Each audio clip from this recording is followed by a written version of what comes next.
Hello everyone, welcome back to my YouTube channel Management Junction. So today we are going to study about STP, that is market segmentation, targeting and positioning. It's a very important topic from the perspective of marketing and sales. So without any delay, let's get started. So first thing is the market segmentation, right? So market segmentation, we can say that it's a process of dividing the markets into distinct groups of consumer. जैसे आप यहाँ पे देख सकते हो कि different different group of consumers हैं, right?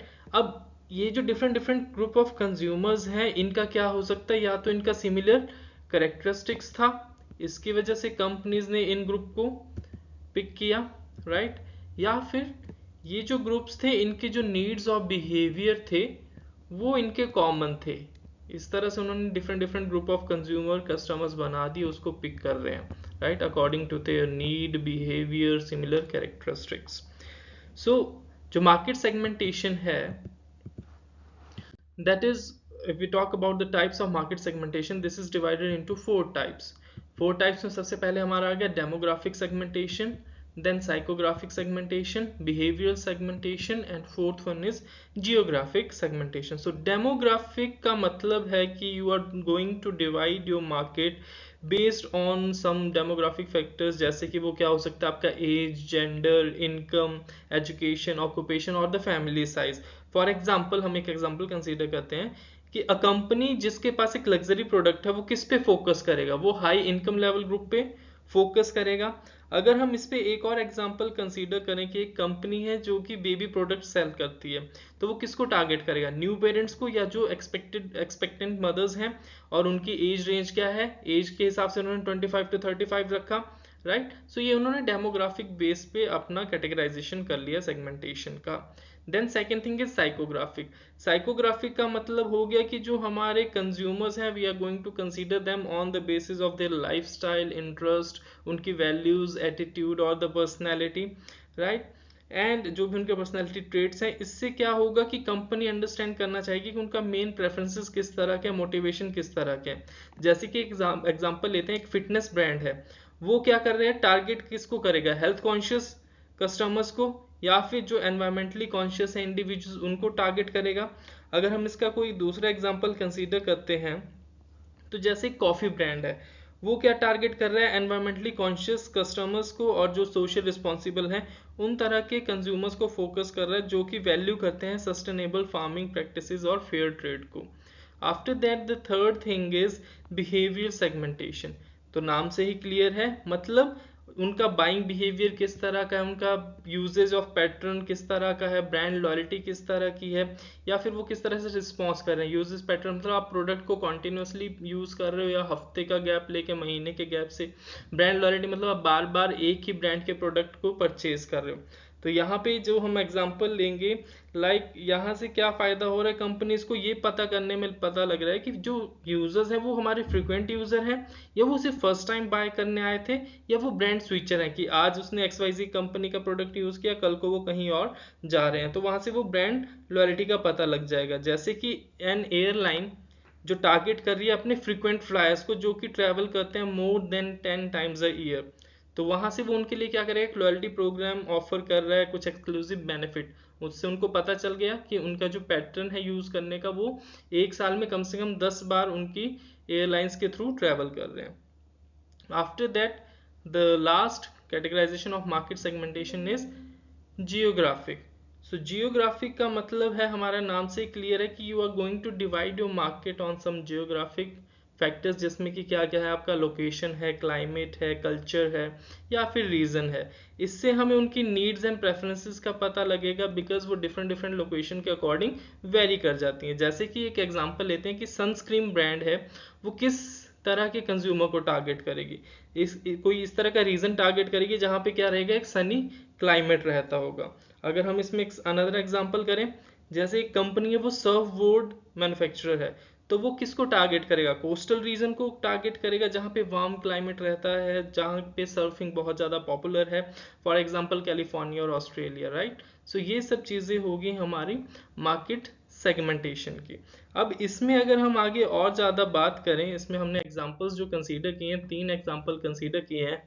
तीनों ही चीज़ों के, सेगमेंटेशन, टारगेटिंग एंड पोजीशनिंग के। तो सबसे पहले अगर हम एप्पल की बात करें, सो जो एप्पल इनकॉर्पोरेशन का मार्केट सेगमेंटेशन है वो क्या करता है, वो बेसिकली यूज करता है डेमोग्राफिक एंड साइकोग्राफिक सेगमेंटेशन। क्योंकि वो किसको टारगेट कर रहे हैं, उन इंडिविजुअल्स को जो कि वैल्यू करते हैं हमारा हाई क्वालिटी इनोवेटिव्स प्रोडक्ट्स को। उसके बाद और क्या चीज़ें, जैसे वो यूज़र फ्रेंडली टेक्नोलॉजी प्रोडक्ट को टारगेट कर रहे हैं, यूज़ करते हैं। तो उसी तरह से, या फिर जो कंज्यूमर्स उनके कौन से टारगेट मार्केट कौन सा उनका, जो कि एक टेक सेवी कंज्यूमर्स हैं, जो विलिंग करते हैं पे करने को ज़्यादा, क्योंकि उन्हें एक प्रीमियम प्रोडक्ट, एक प्रीमियम ब्रांड मिल रही है, right. So that's why. After that the second example is of Nike. अगर हम नाइकी की बात करते हैं, तो नाइकी का क्या है कि वो भी एप्पल की तरह डेमोग्राफिक और साइकोग्राफिक सेगमेंटेशन यूज करता है। भाई, because they are trying to catering various customer segments, जैसे कि उसमें क्या क्या आ जाएगा आपका, एथलीट्स, स्पोर्ट्स एंथुसियास्ट है आपके, या इंडिविजुअल जो कि एक्टिव लाइफस्टाइल जिनको पसंद है। अगर हम डेमोग्राफिक की बात करें तो मतलब वो एक यूथ, वुमेन और प्रोफेशनल्स, इस तरह से उन्होंने कैटेगराइज करके रखा हुआ है। Then the third example is of Coca Cola. तो अब कोका कोला ने क्या किया, उनकी अगर हम मार्केट सेगमेंटेशन करें, एक तो डेमोग्राफिक हो गया, age wise, income level wise, geographic, location wise भी वो ज़्यादा फोकस कर रहा है। तो वो क्या चाहता है, वो ज़्यादा से ज़्यादा कस्टमर्स को टारगेट करना चाहता है अक्रॉस द वर्ल्ड। उसके लिए वो क्या करते हैं, they are using a different age group, different income level, cultural background को, और उनके जो मार्केटिंग कैंपेन है वो ऑफर करते हैं स्पेसिफिक जियोग्राफिक रीजंस, उनकी लोकल प्रेफरेंसेस को, उनके कल्चरल इन्फ्लुएंस को वो इंक्लूड करते हैं अपने सेगमेंटेशन में। Now moving to the second thing, that is the targeting. पहले हमने पढ़ा सेगमेंटेशन, अब टारगेटिंग। जो हमारे डिफरेंट डिफरेंट ग्रुप्स थे, ये जो हमारे different different group of customers आपको दिख रहे हैं, चार सर्कल, तो इसमें अब हमने टारगेट करना है। सो मान लो हमने ये दो ग्रुप को टारगेट किया। इनको क्यों टारगेट किया, क्योंकि इसका साइज बहुत अच्छा था, मार्केट साइज, यहाँ पॉपुलेशन हमें ज़्यादा मिल रही है, या यहाँ पे ग्रोथ का पोटेंशियल ज़्यादा है, इसलिए। अब अगर हम रिमेनिंग दो को टारगेट कर रही है कोई भी कंपनी, तो उसको टारगेट करने का रीज़न क्या है, मे बी वहाँ पे जो सेगमेंट है वो ज़्यादा अट्रैक्ट हो रहा है आपके प्रोडक्ट की तरफ, या वहाँ पे आपको कंपिटिटिव इंटेंसिटी कम मिल रही है, वहाँ पे कंपिटिटर्स कम है, आप उनको इजीली जो है ग्रैब कर सकते हो। ये रीज़न रहे आपके टारगेट करने के, राइट। क्योंकि कहीं ना कहीं जो कंपनी के गोल और कैपेबिलिटीज हैं वो भी आपने अचीव करने हैं। तो ये भी फर्दर 4 कैटेगरीज में डिवाइडेड है टारगेटिंग, जिसमें कि सबसे पहले आ जाता है हमारा undifferentiated targeting, then differentiated targeting, third one is concentrated targeting, and the last is customized targeting. अगर हम अनडिफरेंशिएटेड टारगेटिंग की बात करें, इसका मतलब ये जो कंपनीज हैं इनकी स्ट्रेटेजी क्या है, ये सोचते हैं कि जो सब कंज्यूमर्स हैं उनकी सिमिलर नीड्स हैं, और हम एक सिंगल मार्केटिंग मिक्स को टारगेट कर सकते हैं। तो वो किस चीज़ पे फोकस करता है कि जो भी कंज्यूमर्स हैं उनकी सिमिलर नीड्स हैं, राइट, और उनमें ज़्यादा कुछ डिफरेंस नहीं है। ये चीज़ें उनके पर्सपेक्टिव में रहती हैं। तो अगर हम इसमें एक एग्जांपल की बात करें, तो कोका कोला क्या है, वो एक ब्रॉड कंज्यूमर बेस को टारगेट करता है, बिकॉज उनको लगता है कि जो एवरीवन है वो इंजॉय करता है उनके रिफ्रेशिंग बीवरेजेस को by using a universal marketing campaign. ये हो गया अनडिफरेंशिएटेड, जहाँ पे वो प्रोडक्ट इजीली बेच सकते हैं। Then the second thing is differentiated. अब this is totally vice versa of undifferentiated. मतलब यहाँ पे क्या है, जो हम मल्टीपल सेगमेंट्स को विद डिस्टिंक्ट मार्केटिंग मिक्स के साथ टारगेट कर रहे हैं, और क्योंकि हम जो कंपनीज है उनको पता है कि कंज्यूमर की डिफरेंट डिफरेंट नीड्स रहेंगी, डिफरेंट डिफरेंट प्रेफरेंसेस रहेंगी, तो इसीलिए वो उन सेगमेंट्स को उस तरह से टारगेट करते हैं। फॉर एग्जाम्पल, जैसे आपका प्रॉक्टर एंड गैम्बल पीएनजी क्या करता है, ऑफर करता है laundry detergents for various target segments, जैसे फैमिली के लिए अलग से आ जाएगा उनका, यंगर कंज्यूमर के लिए अलग से आ जाएगा, कोई एनवायरमेंटली कॉन्शियस है उनके लिए थोड़ा अलग सा प्रोडक्ट उसका मिल जाएगा। Then the third thing is concentrated targeting. तो कंसंट्रेटेड टारगेटिंग मतलब इसमें जो कंपनीज की स्ट्रेटेजी है वो फोकस करती है एक सिंगल या वेल डिफाइंड मार्केट सेगमेंट पे, जिसको कि हम निश मार्केट भी कहते हैं। इट मींस वो एक स्पेशलाइज्ड प्रोडक्ट के साथ आ रहा है, वो एक स्पेसिफिक नीड को ही कवर करना चाहता है उस सेगमेंट के, सो दैट वो एक पर्टिकुलर निश मार्केट को, जहाँ पे रिसोर्सेज जो है लिमिटेड है, वहाँ पे कवर करना चाहता है। तो इसके लिए अगर हम एग्जांपल की बात करें, अमेजोन कंसंट्रेटेड के लिए हम टेस्ला का करते हैं, जो निश मार्केट है। टेस्ला का एक अपना निश मार्केट है, उनके पास लग्जरी इलेक्ट्रिक व्हीकल मार्केट है, जो कि एफ्लुएंट कंज्यूमर जो कि इंटरेस्टेड है कटिंग एज टेक्नोलॉजी के लिए और सस्टेनेबल ट्रांसपोर्टेशन ऑप्शन के लिए। तो उन्होंने एक पर्टिकुलर निश मार्केट को वहां पे टारगेट करने की कोशिश कर रहे हैं, उनकी नीड्स को फुलफिल करने की कोशिश कर रहे हैं। देन द कस्टमाइज्ड नाम से क्लियर है चीजें आपको। कस्टमाइज्ड मतलब जो स्ट्रेटेजी है वो टोटली किस चीज पे इन्वॉल्व है, कि जो कंपनी है वो अपने प्रोडक्ट और मार्केटिंग को इंडिविजुअल कस्टमर्स के अकॉर्डिंग वेरी कर रही है, वो उनका डाटा यूज कर रही है सो दैट उसके अकॉर्डिंग वो उनको एक अच्छा एक्सपीरियंस प्रोवाइड कर सकें। तो इसमें हम ज़्यादातर डिजिटल मार्केटिंग और ई कॉमर्स का एग्जांपल ले सकते हैं। जैसे मैं अभी कह रहा था कि अमेजोन, अगर हम अमेजोन को देखें तो वो क्या करता है, पर्सनलाइज कर रहा है अपनी ऑनलाइन शॉपिंग एक्सपीरियंस को by recommending you the products on, या तो आपकी जो इंडिविजुअल प्रेफरेंसेस थी, या आपने जो लास्ट टाइम वहां से परचेज किया था उसके अकॉर्डिंग आपको वहां पे वो प्रोडक्ट दिखते रहेंगे, या जो आप सर्च कर रहे हो उसके अकॉर्डिंग आपको वहां पे सर्च में चीजें आती रहेंगी, राइट। सो ये हो गया हमारा टारगेटिंग का। अब इसमें भी हमने अगेन 3 एग्जांपल सेम कंपनीज के लिए हैं। पहला आ गया आपका एप्पल का। सो एप्पल क्या करता है, एप्पल टारगेट करता है एक एफिलिएंट इंडिविजुअल्स को जो कि हाई एंड टेक्नोलॉजी प्रोडक्ट्स को प्रेफर करते हैं, राइट। सो यहाँ पे हमारा, जैसे हमें पता है कि जो एप्पल है वो मार्केटिंग एफर्ट्स पे ज़्यादा करता है, वो अपने प्रोडक्ट की इस तरह से ऑफर करता है कि वो नीड्स एंड प्रेफरेंसेस को मीट कर सके। जैसे कि हम बार बार एग्जांपल कंसीडर कर रहे हैं, एप्पल 14 प्रो मैक्स, देन 15 आने वाला है, तो वो जो भी उनके एक्सपेक्टेशंस है उसको मीट कर रहा है। Then the second example is of Nike. अब नाइकी की हमने बात की थी कि वो एथलीट्स वगैरह पे ज़्यादा फोकस करता है, राइट। सो उनका जो टारगेट ऑडियंस है वो क्या करते हैं, वो स्पॉन्सर करते हैं एथलीट्स को, स्पोर्ट्स टीम्स को, एक स्ट्रॉन्ग एसोसिएशन बना रहे हैं अपने ब्रांड के साथ उन एथलीट्स का, सो दैट वो अपने प्रोडक्ट को ज़्यादा प्रमोट कर सके। और अगर हम उनकी प्रोडक्ट लाइन की बात करें तो स्पेसिफिकली उनके प्रोडक्ट किस चीज़ के लिए डिज़ाइन है, वो प्रोडक्ट डिज़ाइन है हमारे स्पोर्ट्स के लिए और एक्टिविटीज जो भी उससे रिलेटेड हैं, तो so that they will be able to cater the unique needs of each segment. Then the third thing is Coca Cola. तो कोका कोला की टारगेटिंग स्ट्रेटेजी क्या है कि वो एक वाइड रेंज ऑफ कंज्यूमर को फोकस करना चाहता है। तो उसके लिए उनका जो डाइवर्स एडवर्टाइजिंग कैंपेन रहते हैं अकॉर्डिंग टू कंट्रीज, वो वहाँ के जो भी इन्फ्लुएंसर्स हैं या टॉप एक्टर्स हैं उनको पिक करते हैं, उनके थ्रू एडवर्टीजमेंट बनवाते हैं, right. So they are trying to appeal to the various segment, जिसमें कि क्या हो सकता है, यंग हो सकते हैं, एडल्ट्स हो सकते हैं, फैमिलीज हो सकती है, टीनेजर्स हो सकते हैं। और एडिशनली वो अपनी जो स्ट्रेटेजीज हैं उसको लोकलाइज करते हैं। जैसे मैंने आपको कहा कि यहाँ पे यूएस में आपको कोक डाइट, कोक जीरो मिलता है, इंडिया में नहीं था, अब यहाँ पे भी आ रहा है, बिकॉज लोगों के टेस्ट एंड प्रेफरेंसेस चेंज हो रहे हैं time to time. Then the last thing in the marketing segmentation targeting, and हमने मार्केट को सेगमेंट कर लिया छोटे छोटे ग्रुप में, उसके अकॉर्डिंग हमने उन्हें टारगेट किया।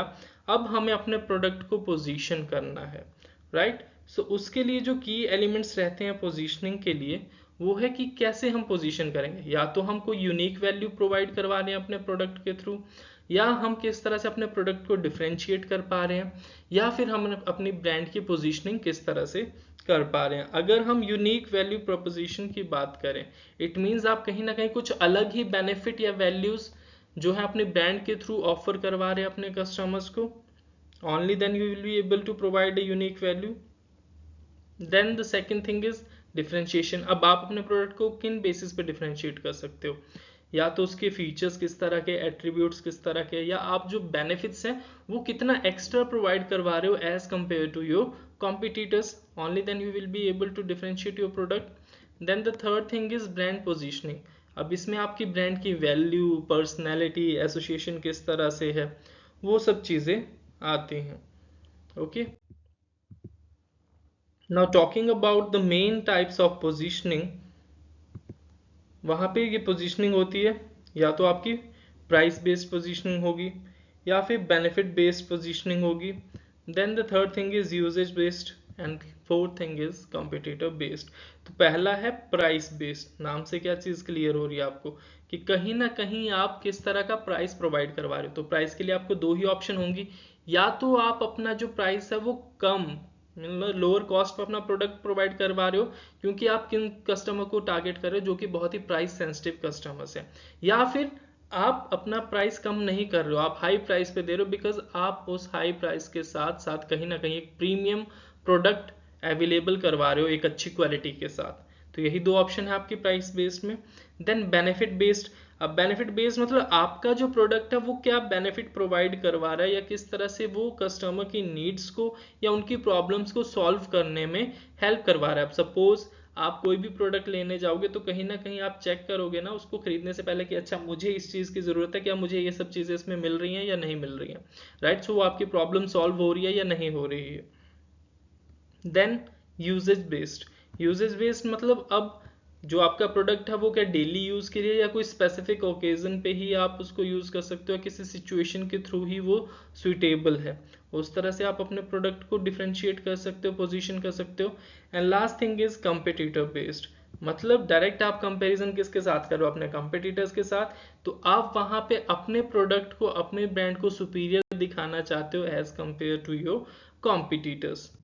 तो यहाँ पे भी सेम एग्जांपल्स हैं। अगर हम एप्पल की बात करें तो एप्पल क्या करता है, किस तरह से पोजीशन कर रहा है अपने आप को, क्योंकि वो एक कटिंग एज टेक्नोलॉजी प्रोवाइड करवा रहा है, उनके स्टाइलिश डिज़ाइन है, बहुत ही इंट्यूटिव डिवाइसेस हैं उनके, राइट। सो उनका टोटली जो एम्फेसाइज रहता है वो सुपीरियर डिज़ाइन पे रहता है, कितना रिलायबल है चीज़ें, और यूज़र एक्सपीरियंस के ऊपर। जैसे कि उनका कैंपेन था think different, right. So think different campaign के थ्रू वो क्या कर रहे हैं, बिल्कुल न्यू न्यू कॉन्सेप्ट लेके आ रहे हैं अपने प्रोडक्ट में। Then second thing is Nike. अब नाइकी ने अपने आप को किस तरह से पोजीशन किया है, so that they will be able to inspire and empower the athletes. उनका स्लोगन जैसे जस्ट डू इट, तो जस्ट डू इट का मतलब वो कहीं ना कहीं एनकरेज कर रहे हैं डिटर्मिनेशन को, एक्सीलेंस को, और the pursuit of personal goals की आप ये काम कर सकते हो, जस्ट इस काम को करके दिखाओ।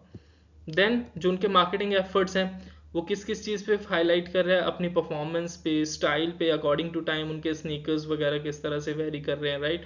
इनोवेशन अपने प्रोडक्ट्स में किस किस तरह से लेके आ रहे हैं, नाइकी एयर, जॉर्डन, जो भी अलग अलग सैम्पल्स हैं उनके, तो वो किस तरह से उनको चेंज कर पा रहे हैं, so that they will be able to establish themselves as a leader in the sports apparel and the footwear industry.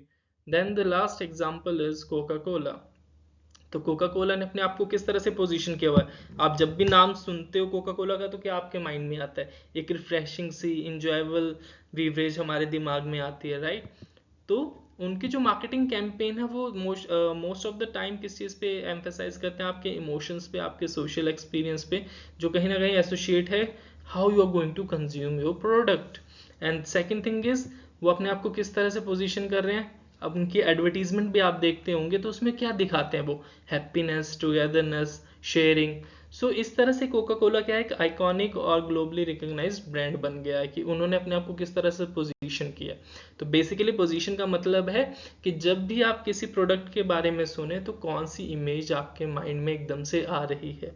This is how you are going to position yourself. Okay, so that's all for today. I hope that you will get benefited with this video, as I have tried to give you three best examples. And with this, I'm going to wrap up today's lecture.